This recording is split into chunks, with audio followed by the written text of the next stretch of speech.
Muy buenas, estimados abogados y compañeros. Nosotros somos el grupo número 4 y en el presente video estaremos hablando respecto del libro titulado El contrato social o principios de derecho político. El libro está dividido en secciones o capítulos, podríamos llamarlos, que a continuación estaremos detallando. Entre ellos está el primero, el cual es referente al objeto del presente libro y es en un tanto parecido a lo que estipula nuestra constitución que dice, en el que el hombre nace libre. Sin embargo, eso solo viene siendo una apariencia, ya que todos sabemos de alguna manera estamos obligados a obedecer, bien sea de manera voluntaria o forzosa, ya que esto es así y debido al ordenamiento jurídico que sirve como base legal.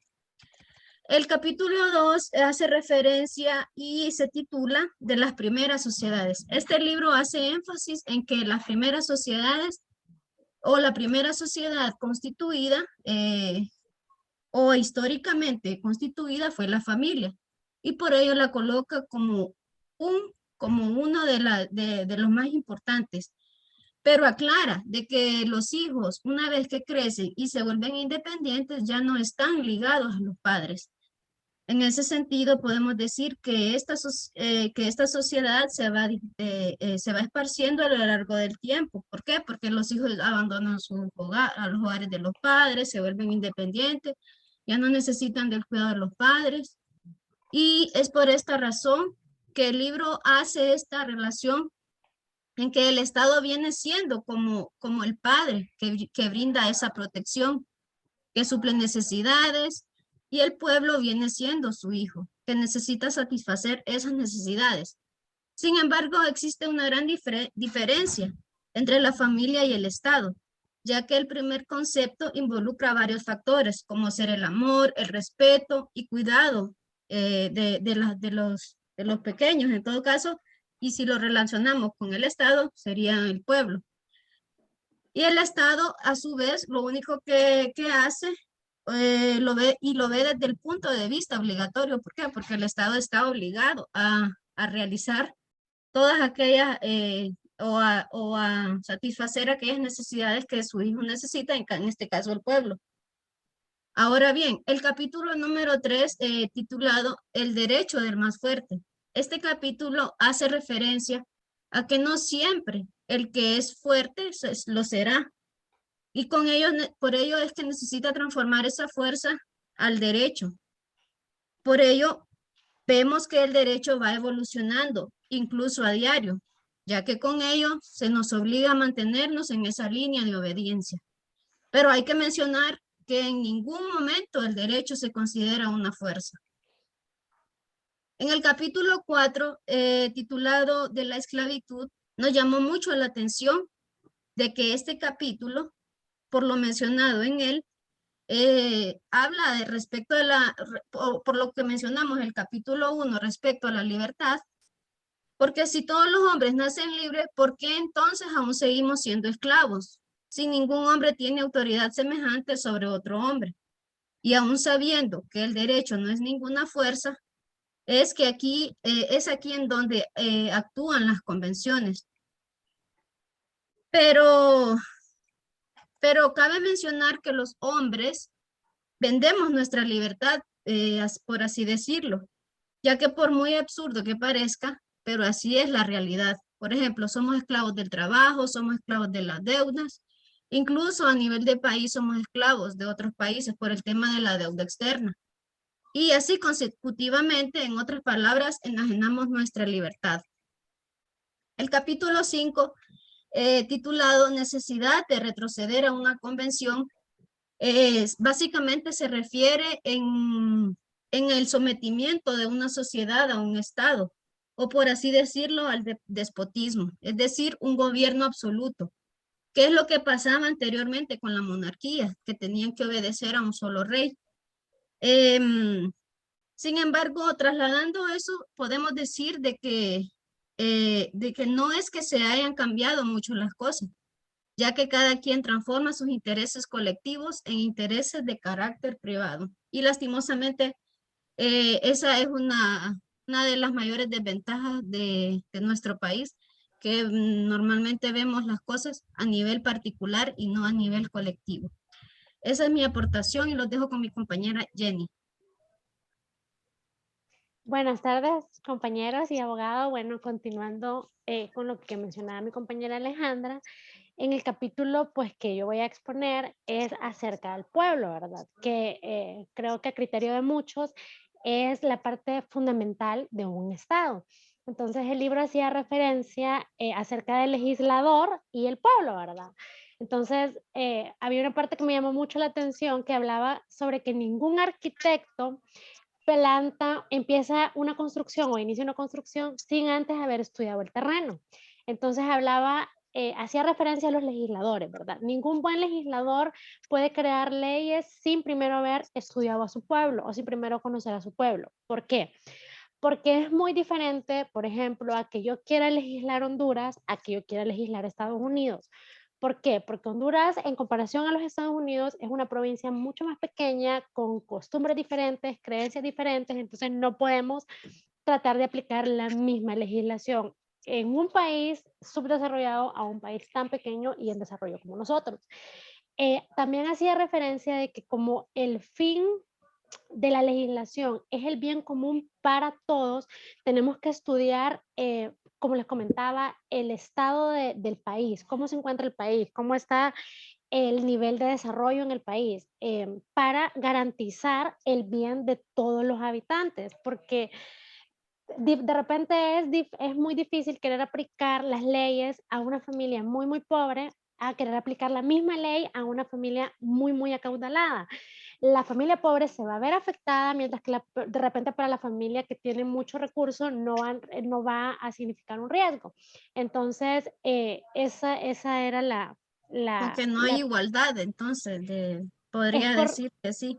es correcto, porque entonces en este interín de que yo quiero aplicar, como hemos escuchado, las leyes de manera pareja, ¿no? Mm. Por lo que les comentaba anteriormente, va a haber un sector que se va a ver afectado y va a haber otro sector que se va a ver menos afectado. Entonces, al final, la finalidad de las leyes y la finalidad del legislador es procurar el bien común para todos. Entonces, bueno, esa era la aportación de este capítulo. Entonces, los dejo con mi compañero.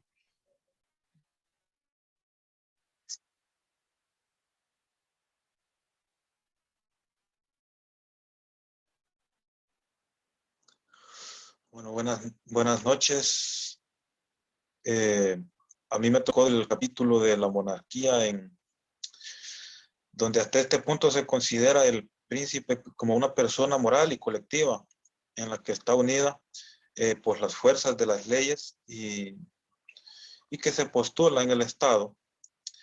Eh, Ahora tenemos que considerar una persona natural, una persona común y corriente, un hombre que tenga la potestad de disponer de él en conformidad con las leyes, donde a este se le denomina, como decía, un monarca o rey.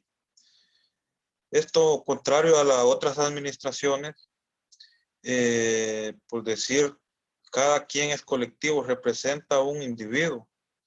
En el sistema monárquico, cada quien representa una colectividad, como decía. De este modo, la voluntad del pueblo, la del príncipe y la fuerza del Estado van de la mano, están juntas, están en el mismo móvil porque todas buscan el mismo fin, van por el mismo camino, no pueden actuar opuestamente. Pero esto no significa que sea la felicidad del pueblo, como decía. Que las fuerzas de la administración pueden cambiar en perjuicio del Estado. Los reyes desean tener el poder absoluto y la mejor manera de hacer esto es hacer que ser amado por el pueblo.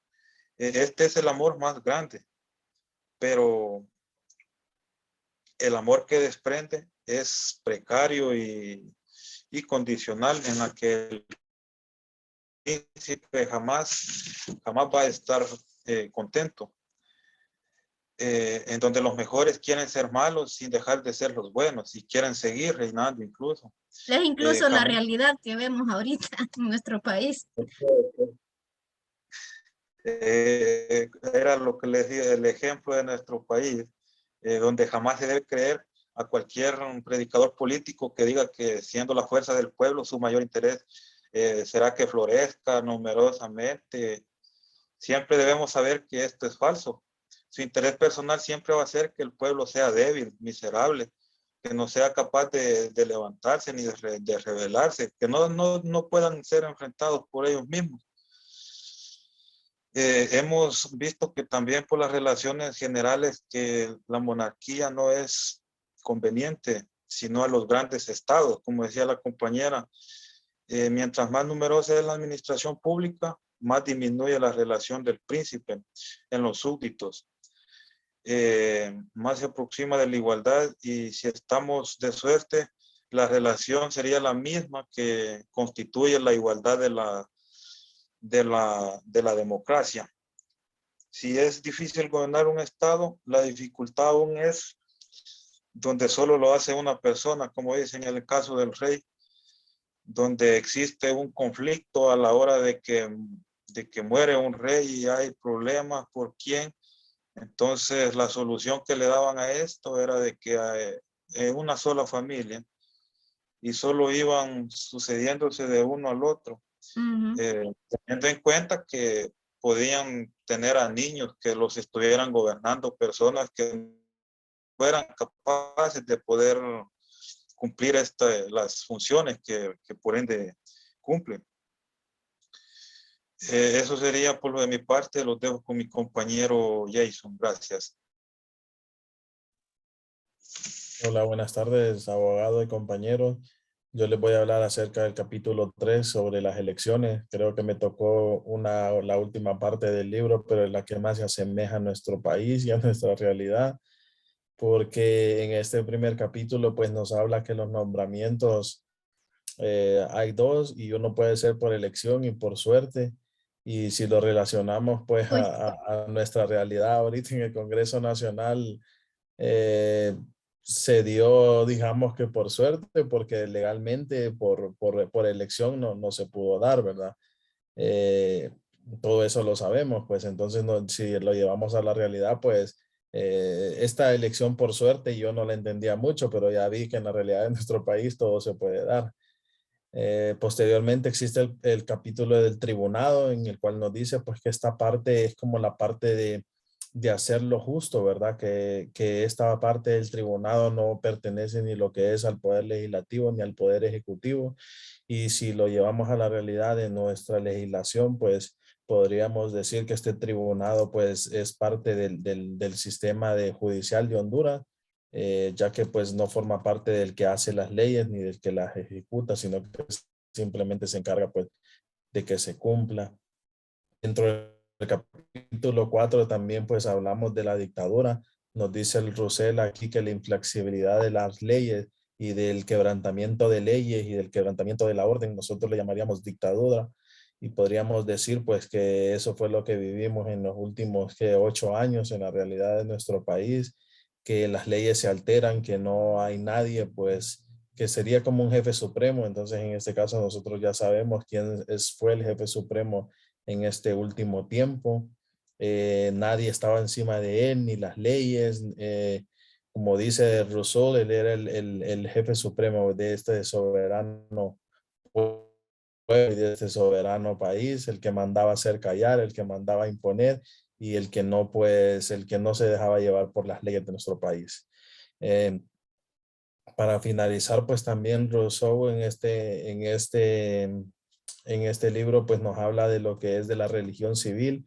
Todos aquellos pues que creemos en Dios, debemos de mantener siempre la cultura de crear, de razonar y pues de cumplir los deberes y derechos como tenemos como seres humanos y siempre pues estar en lo más conforme y hacer lo justo pues dentro de la sociedad. Eso es todo de mi parte y espero pues hayan podido entender el resumen. Muchas buenas tardes.